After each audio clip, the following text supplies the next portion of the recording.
తెలుసుకోవాలి. ప్రతి భారతీయుడు ఈ బాంబు బ్లాస్ట్ గురించి తెలుసుకోవాలి. ఢిల్లీలో ఎర్రకోట దగ్గర జరిగిన బాంబు బ్లాస్ట్ లో 13 మంది చనిపోయారు, 20 మందికి పైగా గాయపడ్డారు.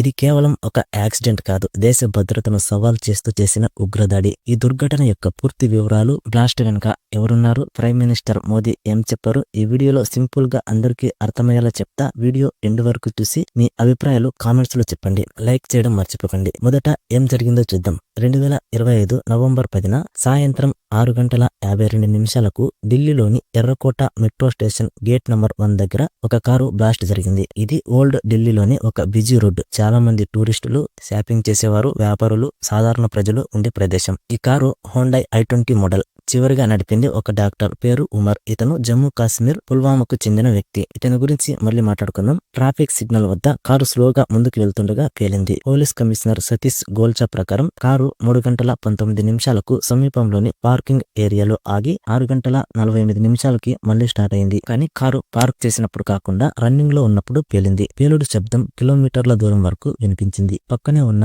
10-12 కార్లు కాలిపోయాయి. ఢిల్లీ ఫైర్ సర్వీస్ కి 6:55 నుంచి 7:05 వరకు కాల్స్ వచ్చాయి. వెంటనే 7 ఫైర్ టెండర్లు పంపారు. మొత్తం 13 మంది మరణించారు. వీళ్ళలో shop owner Lokesh Agarwal, bus conductor Kumar వంటి వారు ఉన్నారు. 20 మందికి పైగా గాయపడ్డారు. రాత్రి రష్ అవర్ టైంలో జరిగిన ఈ బ్లాస్ట్ సాధారణ ప్రజల జీవితాలను దెబ్బతీసింది. ఫ్యామిలీ మెంబర్స్ హాస్పిటల్స్ వద్ద ఏడుస్తూ కనిపించారు. ఇది చూస్తే గుండె తరుక్కుపోతుంది. ఇప్పుడు ప్రశ్న ఏమిటంటే, ఇది ఎలా జరిగింది, ఎవరు చేశారు? పోలీస్ రిపోర్ట్స్ ప్రకారం కారులో అమోనియం నైట్రేట్ లాంటి హై ఎక్సోప్లోసివ్స్ లోడ్ చేసి ఉండవచ్చు. ఇది కారు బాంబ్ లా పనిచేసింది. ఇది సూసైడ్ అటాక్ కాదని ఇనిషియల్ ఫైండింగ్స్ చెబుతున్నాయి. కారు ఏమీ ర్యామ్ చేయలేదు, కానీ పక్కా ప్లానెట్ బాంబ్ లా ఉంది. Delhi police UAPA unlawful activities prevention act కింద కేసు రిజిస్టర్ చేశారు. ఇది టెర్రర్ కేసులకు ఉపయోగిస్తారు. ఇప్పుడు ఇన్వెస్టిగేషన్ గురించి చూద్దాం. National investigation agency NIA case handle చేస్తుంది. Home minister Amit Shah blast site కి వచ్చి టాప్ సెక్యూరిటీ అధికారులతో మీటింగ్ పెట్టారు. ఫోరెన్సిక్ టీమ్స్ కి ఆర్డర్ ఇచ్చారు. కారులో ఉన్న బాడీ శాంపుల్స్ మ్యాచ్ చేయమని.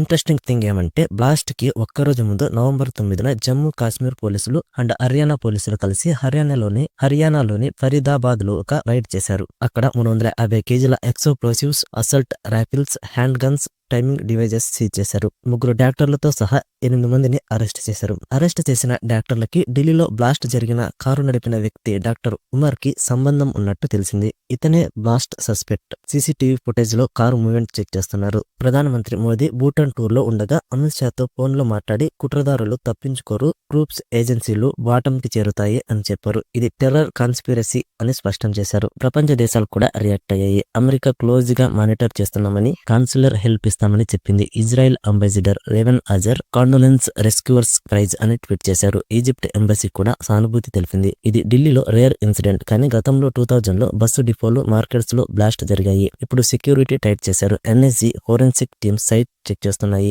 ఇది 100% టెర్రర్ అటాక్. జమ్మూ కాశ్మీర్ కి కనెక్షన్ ఉండవచ్చు, కానీ ఇంకా ఫుల్ డీటెయిల్స్ రాలేదు. ఈ ఘటనపై మీ అభిప్రాయం ఏంటి? ఉగ్రవాదాన్ని ఎదుర్కోవడానికి గవర్నమెంట్ ఎలాంటి చర్యలు తీసుకోవాలి? కింద కామెంట్స్ లో రాయండి. ఈ బ్లాస్ట్ దేశ భద్రతను మరోసారి గుర్తు చేస్తుంది. మనమంతా ఐక్యంగా ఉండి ఉగ్రవాదంపై పోరాడాల్సిన అవసరం ఎంతైనా ఉంది.